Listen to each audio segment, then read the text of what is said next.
आज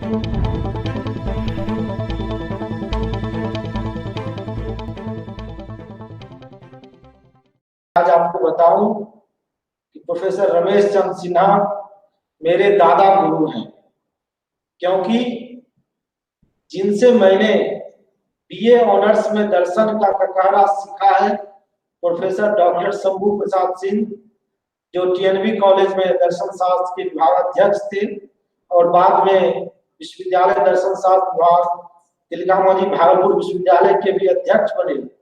वे रमेश बाबू के direct student रहे हैं, बीएन कॉलेज में भी और फिर स्नातकोत्तर दर्शन शास्त्र विभाग पटना विश्वविद्यालय में भी डायरेक्ट स्टूडेंट रहे हैं। तो उनके डायरेक्ट स्टूडेंट से मैंने दर्शन शास्त्र का ककहरा सीखा है, इसलिए मेरे दादा गुरु हैं, मेरे अभिभावक के समान हैं और उनका विशेष स्नेह मेरे प्रति है और आज उनके स्नेह का ही फल है आज हम लोग यह कार्यक्रम आयोजित कर पा रहे हैं।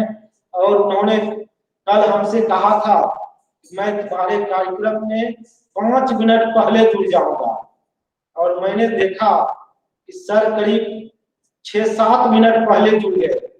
तो सर ने कहा कि मैं समय पर तुम्हारे कार्यक्रम में जुड़ गया था। मैंने कहा नहीं, आप समय पर नहीं आए थे, समय से पहले आए थे। यह सर की महानता है। मैं उनके चरणों में प्रणाम करता हूँ, श्रेष्ठतम प्रणाम अपनी ओर से उन्हें निवेदित करता हूँ, अपने महाविद्यालय की ओर से, पूरे विश्वविद्यालय परिवार की ओर से और दर्शन परिषद बिहार के संयुक्त मंत्री के नाते दर्शन परिषद बिहार की तरफ से भी मैं उनके चरणों में प्रणाम निवेदित करते हुए मैं उन्हें आमंत्रित करता हूँ वो आए और आज के कार्यक्रम का उद्घाटन वक्तव्य दें और हम सबों को अपना आशीर्वचन देकर लाभान्वित करें। प्रोफेसर डॉक्टर रमेश चंद्र सिन्हा जी, सबको मेरा प्रणाम, नमस्कार।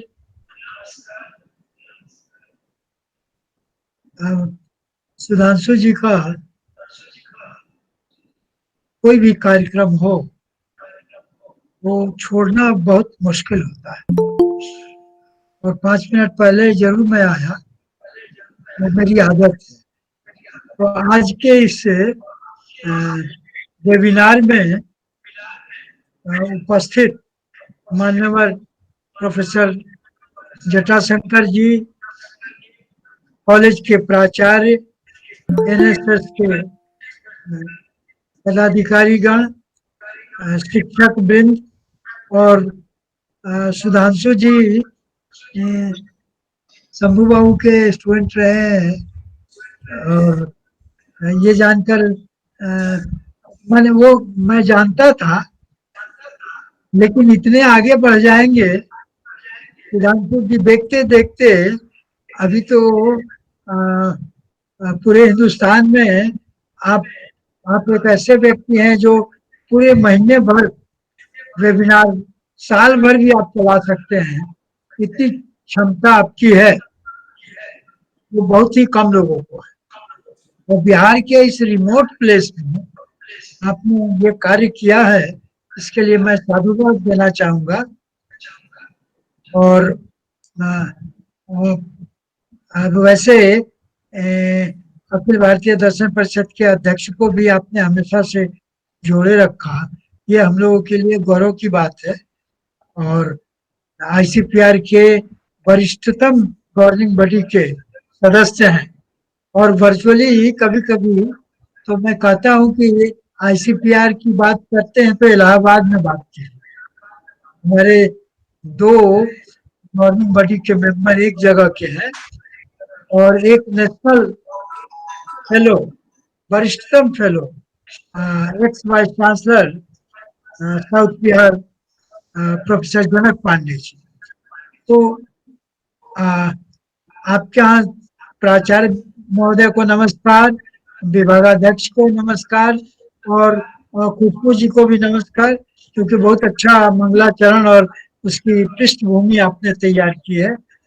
और हमारे अनन्य शिष्य प्रोफेसर श्यामल किशोर जी, बिहार में क्षमता की कमी नहीं है, ये भी बहुत ही सक्षम और बिहार दर्शन परिषद को बड़े सुचारू रूप से संचालित करने वाले और प्रोफेसर बीएन झा को आपने जोड़ा है कि नहीं जोड़ा जोड़ा है, बीएन झा की उपस्थिति भी अपेक्षित है। तो सबको, सभी प्रतिभागियों को नमस्ते करते हुए विषय पर मैं आना चाहूंगा।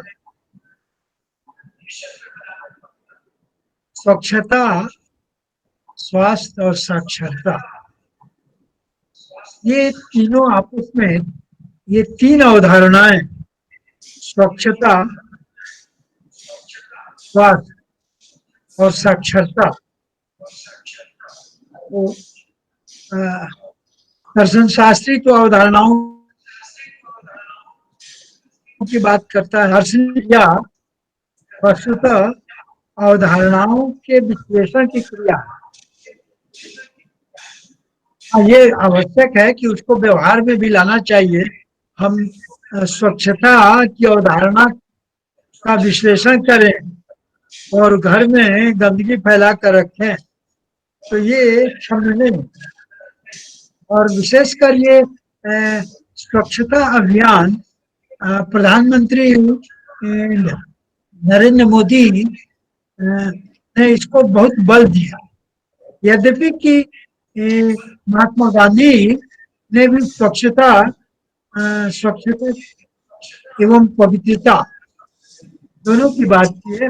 और आज संयोग से 11 दिसंबर परम आदरणीय स्वर्गीय विनोबा भावे का जन्मदिन भी है। 11 सितंबर 1895 में आचार्य विनोबा भावे का जन्म हुआ था और उन्होंने आचार्य विनोबा भावे पूरे विश्व में स्वच्छता अभियान की उनकी भी कल्पना थी। तो महात्मा गांधी, विनोबा भावे और प्रधानमंत्री, माननीय प्रधानमंत्री नरेंद्र मोदी, ये तीन विलक्षण पुरुष जो इन लोगों की परिकल्पना है कि स्वच्छता पूरे भारतवर्ष में स्वच्छता अभियान चल रहा है और cleanliness is next to godliness, ये बहुत परिचित, बहुत ही पहले से ये उक्ति आती रही है कि cleanliness is next to godliness. ईश्वर के समीप अगर हम स्वच्छ रहते हैं तो हम ईश्वर के समीप रह सकते हैं। या गॉडलीनेस और क्लीनिनेस, इन दोनों को साथ जोड़ करके देखते कि गंदगी जहां है वहां ईश्वर का वास नहीं होता। स्वच्छता, पवित्रता, यहाँ स्वच्छता और पवित्रता ये दो अवधारणाएं हैं, सैक्रेडनेस एंड क्लीनिनेस। क्लीनिनेस एक व्यवहारिक और भौतिक दृष्टिकोण से स्वच्छता की बात करते हैं, लेकिन जब हम पवित्रता की बात करते हैं तो पवित्रता एक दार्शनिक अवधारणा है। अब पवित्रता कोई भी चीज पवित्र कैसे बनता है? झाड़ू लगाने से स्वच्छ हो सकता है, लेकिन पवित्रता कैसे होती है? तो उदाहरण के लिए अगर हम एक पत्थर को लें तो पत्थर है, लेकिन जब वह मंदिर में पत्थर रख दिया जाता है और उसकी प्राण प्रतिष्ठा होती है तो वह एक पवित्र पत्थर हो जाता है और उस पवित्र पत्थर को हम सर झुकाते हैं, उससे आशीर्वाद लेते हैं। और कोई भी ईश्वर की प्रतिमा पत्थर की जब बन जाती है तो उसमें पवित्रता की भावना आ जाती है। तो स्वच्छता और स्वच्छता के साथ ये पवित्रता, the stone has become sacred, ये एक अद्भुत दार्शनिक अवधारणा है। मर्सिया इलियाडे ने सैक्रेड एंड प्रोफेन इन दोनों का अंतर बताया। तो एक स्टोन को प्रोफेन रहता है जब तक कि वो स्टोन रहता है। हिमालय पर्वत पर, पहाड़ पर कोई स्टोन है, पत्थर है, तो वह पत्थर है। लेकिन जब वो मंदिर में पत्थर आता है और उसके साथ जो पवित्रता जुड़ती है, स्वच्छता एक भौतिक आवश्यकता है, लेकिन उसके साथ एक पवित्रता की भावना। तो चूंकि हमने कहा था कि दर्शन शास्त्री तो मात्र व्यवहारिक रूप से स्वच्छता तो आवश्यक है ही, लेकिन ये अवधारणाओं की स्वच्छता, पवित्रता की अवधारणा क्या है, उसको एक क्लैरिफिकेशन ऑफ द कॉन्सेप्ट। तो हमने एक कॉन्सेप्ट को अभी आपके समक्ष रखा कि सैक्रेडनेस का क्या अर्थ है, पवित्रता का अर्थ क्या है। और फिर ये स्वास्थ्य, तो अगर मनुष्य स्वस्थ नहीं रहेगा तो मोक्ष किसको मिलेगी। मैं अक्सर कहता हूं, मोक्ष कोई पत्थर को मोक्ष नहीं मिलता। मनुष्य मनुष्य को ही मिलता है। जीव जंतु को भी हमको नहीं मालूम कि मोक्ष मिलता है कि नहीं मिलता है, लेकिन मनुष्य को जरूर। और विवेक चूड़ामणि अभी हम लोग पढ़ रहे थे, तो उसमें प्रोफेसर जटाशंकर जी भी थे। तो दूसरा श्लोक जिसमें शंकराचार्य ने कहा कि नर जंतु नाम नर जन्म दुर्लभ, दुर्लभ मतलब, तो ये मनुष्य का जीवन एक दुर्लभ है। अभी शंकराचार्य की उक्ति है विवेक चूड़ामणि में, दूसरा श्लोक है। तो ये नर जीवन अद्भुत है, और इस नर जीवन को, इस मनुष्य के जीवन को, ये मनुष्य को ही मुक्ति मिलती है।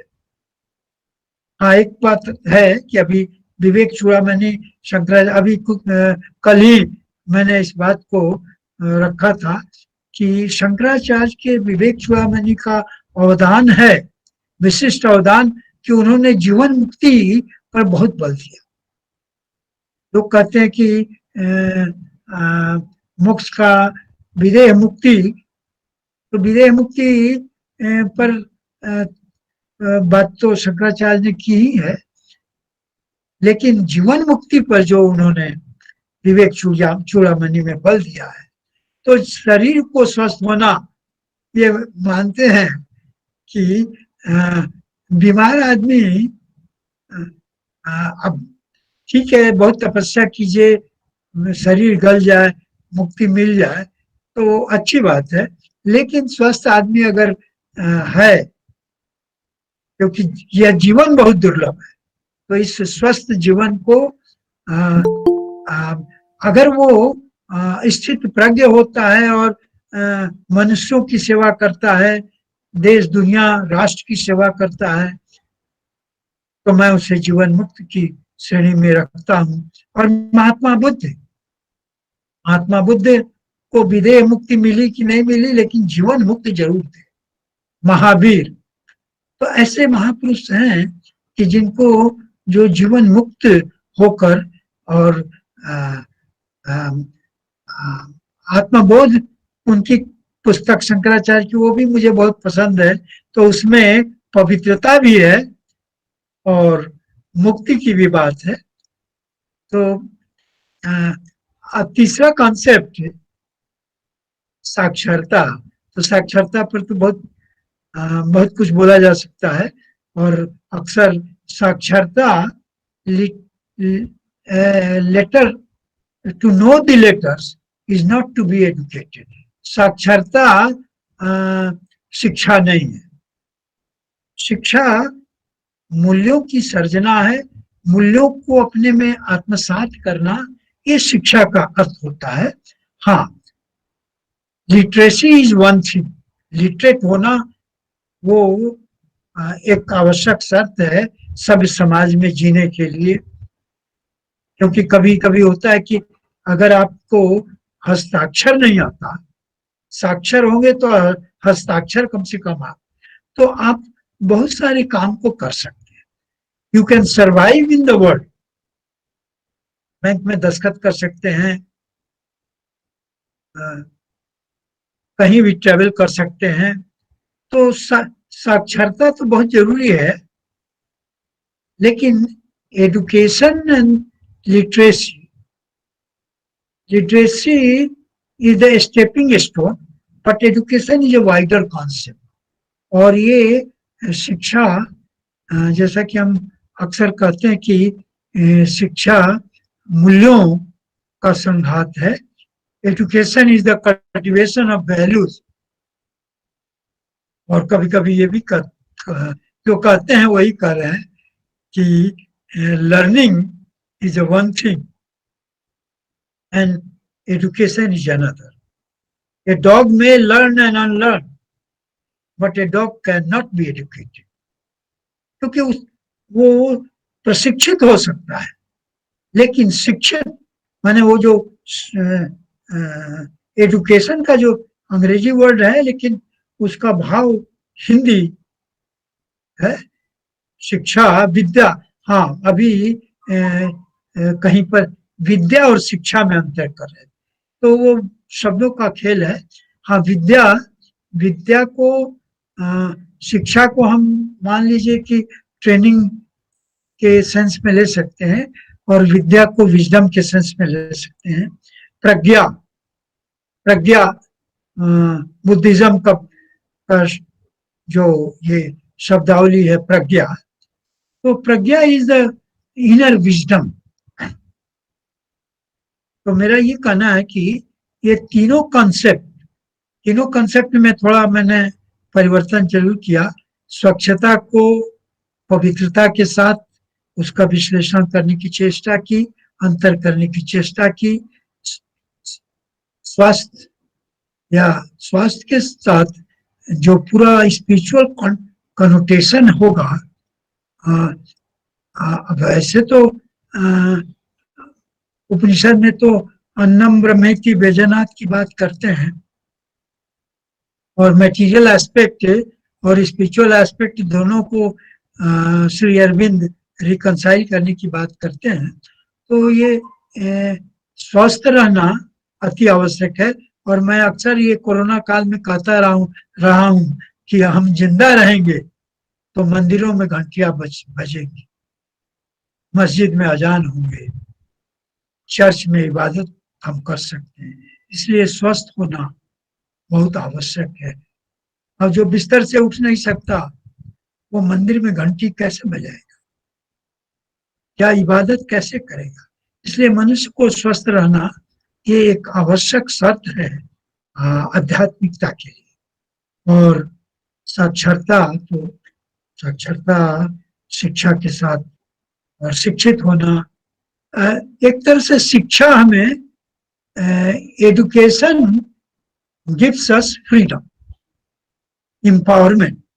शिक्षा हमें स्वतंत्रता प्रदान करती है। और अमर्त्य सेन की एक बड़ी अच्छी पुस्तक है, एजुकेशन एज डेवलपमेंट। अगर डेवलपमेंट की बात करते हैं तो शिक्षा, जैसे जैसे शिक्षा बढ़ेगी वैसे वैसे डेवलपमेंट होगा। और डेवलपमेंट इज फ्रीडम।